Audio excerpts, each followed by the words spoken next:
Huwag ka mag-alala, Day. Last talaga tong bahay na to, Day. Puro ka lang last Jan Day. Uy, ano ka ba alas 10 ng gabi o baka maabutan tayo ng curfew dito, Day? Ang papangit para mga tanong dito sa ting lugar. Kala mo nung kung sino maganda, oh. Okay lang yan, oy. Balita ko kasi yung mga TikToker dito nakatira dito, Day. Baka makalaki-laki yung pera na ibibigay, Day. Marami pa kasi akong utang, Day. Kailangan talaga ng pera. Sige. Galingan mo, ha? 1, 2, 3... Let's go! Na naman ako, ito na araw. Ito na dakila bang pagkalang yung otak ko dala na salamat yung tayo mga witag awito. Ano pong meron dito? Magandang gabi po, ma'am. Nangangaruling po kami, ma'am. Obvious ba? Akala ko kasi nagrarally kayo. Ang aga-aga pa, September pa nga, oh. Wala pa ngang undas. Alam mo naman mga Pinoy, ma'am, na napaka-advance mag-celebrate ng Christmas kapag bare months talaga.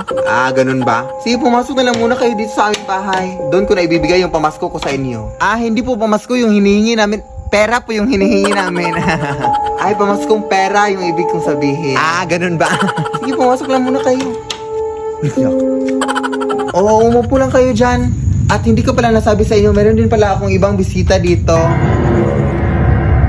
Bakit may takip po sa kanilang ulo, te? Inireklamo ba sila kay Rapi Tulpo? Meron kasi kaming gagawin mamayang alas 10 sa madaling araw. Ano po yung gagawin niyo, ma'am? Ma'am?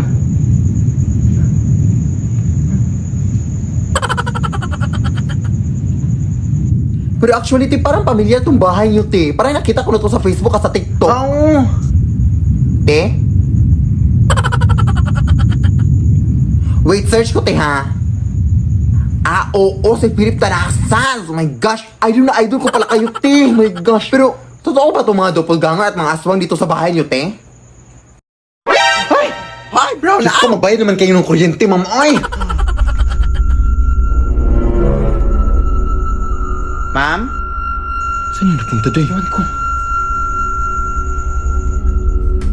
Magandang gabi po sa inyo. Pasensya na talaga sa gambala, mga ma'am, ha? Good luck po sa gagawin yung mamayang alas 10 sa madaling araw, ma'am. Day, umalis tayo. Parang nakakatakot na to, Day. Ako din, Day. Parang natatakot na din ako, Day. Ma'am, aalis na kami, ma'am, ha? Uy, uuwi na kayo. Hindi ko pa nga nabigay yung pamasko ko sa inyo. Gusto ko pa naman kayo isali sa aming gagawin mamayang alas 3 sa madaling araw.